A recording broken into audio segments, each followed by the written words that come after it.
Hello everyone. तो कैसे हो आप लोग? तो आज हम लोग क्लास सेवन्थ का चैप्टर 2 अरिथमेटिक एक्सप्रेशन का पेज नंबर 26 से लेकर 29 तक का एक्सप्लेनेशन देखने वाले हैं। और आज का टॉपिक है 2.2 reading and evaluating complex expression. और इसमें दो सब टॉपिक्स है, that is bracket in expressions, फिर टर्म्स एंड एक्सप्रेशंस। ठीक है, हम लोग यहाँ तक ये टेबल तक हम लोग करने वाले हैं। अगर आप यहाँ पे नया तो मेरे चैनल को सब्सक्राइब जरूर कर लेना, इससे मुझे मोटिवेशन मिलता रहता है कि आपके लिए अच्छे अच्छे कंटेंट बनाता रहूँ। तो लेट्स स्टार्ट। तो यहाँ पे आपको एक सेंटेंस दिया हुआ है, ठीक है। यहाँ पे क्या बोले, Shalini set next to a friend with toys. और इसी सेंटेंस में एक पंक्चुएशन लगा दिया। पंक्चुएशन मतलब देखो, ये सेम स्टेटमेंट ही है यहाँ पे भी, Shalini set next to a friend with toys, but यहाँ पे कॉमा है, यहाँ पे कॉमा नहीं है। ठीक है। अब देखो, ये कॉमा देने से ही पूरा मीनिंग चेंज हो जाता है सेंटेंस का। ठीक है, ये वाला सेंटेंस क्या कह रहा है, Shalini set next to a friend with toys. ठीक है, शालिनी जो है अपने फ्रेंड के बाजू में जाके बैठी विथ टॉयज। ठीक है, Shalini set next to a friend with toys. ठीक है, मतलब मीनिंग क्या है इसका, the friend has toys and Shalini set next to her. ये है शालिनी, उसकी ये है फ्रेंड। ठीक है, फ्रेंड के पास टॉयज है, वो उसके पास में जाके बैठी। बट ये कॉमा देने से क्या होता है, Shalini set next to a friends with toys. के शालिनी, उसके पास टॉयज है, वो टॉयज लेके अपने फ्रेंड के पास बाजू में जाके बैठी। ठीक है, तो एक कॉमा देने से पूरा सेंटेंस का मीनिंग चेंज हो जाता है। ठीक है, सेम वे में यहाँ पे ये क्यों आपको सिखाया गया, जैसे कि देखो मैथ्स में, ठीक है, आपको एक एक्सप्रेशन दिया हुआ है, ये वाला आई होप आपको एक्सप्रेशन दिख रहा है। ठीक है, ये एग्जाम्पल का एक्सप्रेशन है, Malesh bought 30 marbles to the playground, Arun bought 5 bags of 4 marbles in each bags। ठीक है, 5 bags of marbles with 4 marbles in each bags, how many marbles that Malesh and Arun bring to the playground. तो इसका expression ये बनता है, 30 marbles Mallesh ने लिया और 5 into 4 मार्बल्स किसने लिया, अरुण ने लिया।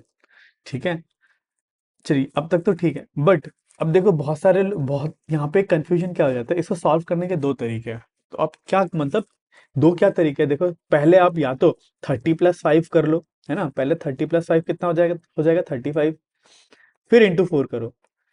ठीक है, 35 into 4 हो जाता है 120, 140। ठीक है, इससे मुझे वैल्यू क्या आ रहा है, 140 मिल रहा है। यहाँ पे मैंने क्या पहले कैलकुलेट करा, पहले प्लस कैलकुलेट करा। ठीक है, पर अगर मैं ये मल्टीप्लाई पहले करूँ फिर ऐड बाद में करूँ तो मेरा क्या आंसर आता है, देखते हैं। पहले मैं क्या करूँगा, मल्टीप्लाई करूंगा, तो ये हो जाएगा 30+4 into 5 कहता है 20, 30+20 कितना होता है 50। ठीक है, आई होप आपको समझ में आ रहा है यहाँ पे क्या हुआ। अगर इस एक्सप्रेशन में अगर मैं प्लस पहले करूँ तो 30+5 होता है 35, फिर इंटू 4 करूँ तो मुझे 140 मिल रहा है। पर मल्टीप्लाई पहले करूँ, 4 into 5 20, फिर 30 उसके साथ ऐड करो तो 50 मिल रहा है, मुझे दो दो आंसर्स मिल रहा है। ठीक है, तो ये जो मैथ्स का प्रॉब्लम है, इसको सॉल्व करने के लिए हम लोग मैथ्स का एक पंक्चुएशन यूज करते हैं, जो कि है ब्रैकेट। ठीक है, ब्रैकेट्स आई होप आपने बहुत सारा देखा होगा। ठीक है, बहुत बार मैथ्स में ब्रैकेट यूज करके देखा होगा। तो आज का टॉपिक वही है हमारा, ब्रैकेट्स एंड एक्सप्रेशंस। ठीक है, इसी कंफ्यूजन को सॉल्व करने के लिए कि हम लोग पहले एडिशन करें कि पहले मल्टीप्लिकेशन करें, कौन सा सही आंसर है। ठीक है, उसको समझने के लिए हम लोग ब्रैकेट्स यूज करेंगे और समझते हैं ब्रैकेट्स को। अब देखो, ब्रैकेट का काम क्या है, देखो ब्रैकेट अगर किसी भी कहीं पर भी ब्रैकेट लगा हुआ है तो ब्रैकेट का मतलब आपको पहले ब्रैकेट के अंदर को सबसे पहले सॉल्व करना है।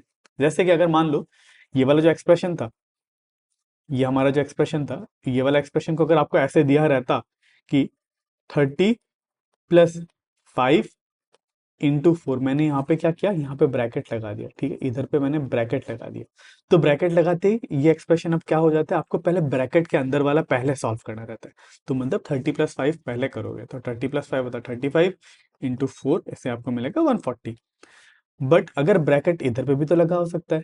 ठीक है, अगर ब्रैकेट इधर पे लगा हो तो ब्रैकेट के पहले सॉल्व करोगे तो ये हो जाएगा 30+5 into 4, 5 into 4, तो ये बन जाएगा 30+5 into 4 कितना होता है 20, तो ये हो जाएगा 50। ठीक है, तो यहाँ पे ब्रैकेट डिक्टेट करता है कि आप कौन सा इवेल्यूशन पहले करोगे, आप पहले प्लस करोगे कि पहले मल्टीप्लाई करोगे। ठीक है, आई होप आपको ये क्लियर है। जैसे कि यहाँ पे सेम चीज दिया हुआ, अगर यहाँ पे ब्रैकेट दिया हुआ पहले ये सॉल्व करोगे, अगर यहाँ पे पहले अगर इधर पे ब्रैकेट दिया हो तो वो पहले सॉल्व करोगे। ठीक है, चलिए। तो वैसे आपको और एक यहाँ पे एग्जांपल दिया हुआ, यहाँ पे बोला Irfan bought a pack of biscuit for 15 rupees and a packet of Toor dal for 56 rupees. He give the shopkeeper 100 rupees और बोला right an expression that can help us evaluate the change Irfan will get back from the shopkeeper. ठीक है, तो इरफान ने एक pack of biscuit खरीदा 15 रुपए का और एक तूर दाल खरीदा 56 रुपीज का, और उसने दुकानदार को 100 रुपए दिए। तो उसको कितना रुपए रिटर्न में मिलेगा, उसको आपको एक्सप्रेशन में लिखना है। ठीक है, तो इरफान ने 15 रुपए और 56 रुपीज स्पेंड करे, तो 15 प्लस 56 रुपीज उसने स्पेंड करे और उसने 100 रुपए दिए, तो उसको रिटर्न कितना मिलना चाहिए? 100 रुपए, है ना, माइनस 15 प्लस 56, ये उसने स्पेंड करे। क्या ये सही आंसर है ना? अगर आप कैलकुलेट करोगे 15, तो आपको एक गलत एक्सप्रेशन देगा आपको। अगर आप इसको कैलकुलेट करोगे तो आपको 100 से भी ज्यादा पैसा रिटर्न हो जाएगा। तो आपको 85 प्लस 56 कितना हो जाएगा? कैरी 1 9 14 141। अगर इसको सीधा कैलकुलेट करो तो 141 आएगा। आपने 100 रुपए दिए, दो चीज भी लिया और 141 रिटर्न में भी ले गए, है ना? तो ये गलत है। सो ये जो एक्सप्रेशन अगर आपने लिखा होगा 15 प्लस 56 100 में से माइनस कर दो, तो ये गलत है। तो इसको सही करने के लिए क्या करूंगा मैं? इस पे बस ब्रैकेट लगा दूंगा। देख रहे हो यहाँ पे इन्होंने ब्रैकेट लगा दिया। अब ये ब्रैकेट लगाते ही से ये कैसे कैलकुलेट होगा? ये 100 माइनस, पहले ब्रैकेट का अंदर का चीज हम लोग सॉल्व करेंगे। 15 प्लस 56 को हम लोग कैलकुलेट करेंगे, तो ये बन जाएगा 100। 100 ऐसा का ऐसा ही रहेगा, माइनस पहले ब्रैकेट के अंदर को सॉल्व करते हैं। 15 प्लस 56 कितना कितना होगा? ये होगा 71। ठीक है, अब क्या बना? 100 माइनस 71, तो 100 माइनस 71 कितना होता है? 29 रुपीज। इसका मतलब आपको कितना चेंज वापस मिलेगा? 29 रुपीज। ठीक है, आई होप आपको ब्रैकेट का यूज समझ में आ रहा है। ठीक है, अब और एक चीज आता है टर्म्स एंड एक्सप्रेशंस। ठीक है, ये भी काफी इंपॉर्टेंट चीज है, टर्म्स। अब टर्म्स क्या होता है? जैसे कि हमारा एक्सप्रेशन, ये एक एक्सप्रेशन था, ठीक है, 30 + 5 × 4। ठीक है, तो टर्म क्या होता है एक्सप्रेशन का? जो भी प्लस से सेपरेटेड चीज है उसको हम लोग टर्म कहते हैं। ठीक है, जैसे कि ये एक्सप्रेशन है हमारा, इस एक्सप्रेशन में प्लस से क्या क्या चीज सेपरेट हो रहा है? ये 30 हो गया सेपरेट प्लस से, और 5 × 4 भी हो गया। तो इधर पे दो टर्म है, कौन कौन सा है? एक है 30 और एक कौन सा टर्म है? 5 × 4। ठीक है, प्लस से सेपरेट होने वाली चीज को हम लोग क्या कहते हैं? टर्म कहते हैं। जैसे कि ये भी हमारा एक एक्सप्रेशन है, इसमें प्लस से क्या क्या सेपरेट हुआ है? क्या 12 और 7 सेपरेट हुआ है? बिल्कुल, तो मेरे टर्म्स क्या हो जाता है? 12 और 7। सेम वे में ये एक एक्सप्रेशन है, ठीक है, इसमें अब प्लस से क्या क्या सेपरेट हुए? अब बोल रहे सर यहाँ पे तो प्लस ही नहीं है। 83 - 14 में आपको प्लस कहाँ दिख रहा है? यहाँ तो प्लस ही नहीं है। पर मैं इसको 83 - 14 को क्या मैं ऐसा लिख सकता हूँ? 83 + -14 भी तो लिख सकता हूँ। बिल्कुल। अब माइनस से सेपरेटेड, प्लस से सेपरेटेड चीजें क्या है? क्या ये है और ये है ना? तो मेरा टर्म्स क्या क्या हो गया? 83 और -14 हो गया मेरा टर्म्स। ठीक है, चलिए, तो वैसे ही आपको बहुत सारे एक्सप्रेशंस दिए हुए, तो यहाँ पे टर्म्स आपको निकालना है। जैसे कि पहले यहाँ पे -18 -3, तो यहाँ पे टर्म्स क्या हो जाएंगे? अब इसको मैं क्या -18 -3 को प्लस -3 लिख सकता हूँ? बिल्कुल, तो मेरे टर्म्स क्या हो गया? -18 और -3। ठीक है, और इधर पे प्लस से सेपरेट होने वाली चीज क्या है? ये और ये, तो बिल्कुल 6 × 5 और 3। अब यहाँ पे हमारे टर्म्स से सेपरेटेड चीज क्या है? पहले तो 2, फिर यहाँ पे प्लस -10 कर लेता, तो -10 एक हो गया, और 4 × 6 मेरे टर्म्स हो गए। ठीक है, चलिए, तो यहाँ पे भी आपको एक क्वेश्चन दिया हुआ है, तो आपको इसको सॉल्व करना है कि अलग अलग टर्म्स आपको यहाँ से निकालना है। जैसे कि 13 - 2 + 6, तो आप 13 - 2 + 6 को 13 प्लस -2 + 6 लिख सकते हो। 13 प्लस -2 + 6 लिख सकते हो, तो टर्म्स आपके क्या होगा? 13, -2, 6। ठीक है, वैसे 5 + 6 × 3 को 5 + 6 × 3 लिख सकते हो, तो आपके टर्म्स क्या क्या क्या हो गया? 5, 6 × 3।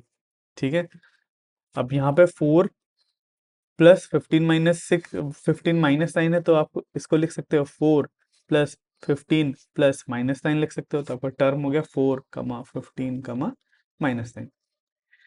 ठीक है, अब ऐसे ही ये वाला क्वेश्चन यहाँ पे 23 - 2 × 4 है। ठीक है, तो आप इसको ऐसा लिख सकते हो 23 प्लस -2 × 4 और +16, तो आपके टर्म्स हो जाएंगे 23, -2 × 4, 16। ठीक है, आखिरी वाला ये है। अब इसमें क्या क्या सेपरेट कैसे होगा? ये 28 19 प्लस -8, तो मेरे टर्म्स हो जाएगा 28, 19, माइनस। ठीक है, चलिए, अब देखो इस टर्म्स को सिखाने का रीजन क्या है? देखो यहाँ पे जैसे कि ये हमारा जो शुरू का हम लोग ने एक्सप्रेशन लिया था, ठीक है, कहाँ गया ये वाला? यहाँ पे तो ब्रैकेट नहीं दिया मैंने, अब चलो ब्रैकेट दे के सिखाया। बट होता क्या है एक्चुअली में? क्या होता है, एक तो ब्रैकेट भी ठीक है, ब्रैकेट का रूल तो सही है, ब्रैकेट अगर दिया होता है पहले आपको वो कैलकुलेट करना रहता है। बट सबसे पहले यहाँ पे देखो टर्म्स कौन कौन से इधर पे एक 30 है, प्लस 4 × 5 × 4 है ना? तो इधर पे टर्म्स क्या क्या हो जाता है? 30 और 5 into 4, तो ये हो जाएगा 30 प्लस 5 into 4, है ना, दो टर्म्स है, 30, 5 into 4। तो रूल ये कहता है कि आपको टर्म्स को भी पहले कैलकुलेट करना कर लेना चाहिए। तो इधर पे टर्म क्या है, 5 into 4, तो 5 into 4 को पहले आपको 20 लिखना पड़ेगा। तो ये बन जाएगा 30 प्लस 5 into 4, 20। ठीक है, तो इसका एक्चुअली आंसर क्या होना चाहिए, 30 प्लस 20 विच इज 50। ठीक है, आई होप आपको ये क्लियर है। अगर कोई आपको टर्म ऐसे दिया हुआ है, ठीक है, दी 5 into 4 क्या है, ये तो पूरा टर्म है, तो आपको पूरा टर्म पहले कैलकुलेट करना है। ठीक है, इसीलिए पहले इसको नहीं करना, आप 30 + 5 नहीं कर सकते। अगर ब्रैकेट दिया होता तो कर सकते थे। ठीक है, पर ब्रैकेट क्योंकि नहीं दिया हुआ है, तो आपको सबसे पहले क्या कैलकुलेट करना है, इस टर्म को इवेलुएट कर लेना है। 5 into 4, 5 into 4 होता है 20, फिर ये 30, 20 + 30 इज 50। ठीक है, चलिए, आई होप आपको ये दोनों टॉपिक समझ में आ गया होगा, और नेक्स्ट क्लास में हम लोग स्टार्ट करेंगे sorting and grouping of page number 29, और इसका लिंक आपको स्क्रीन में ही दिख रहा होगा। तो आज के लिए बस इतना ही। अगर आपको इस वीडियो से थोड़ा सा भी नॉलेज मिला तो मेरे इस वीडियो को लाइक जरूर करना और मेरे चैनल को सब्सक्राइब जरूर करना। तो मिलते हैं अगले वीडियो में।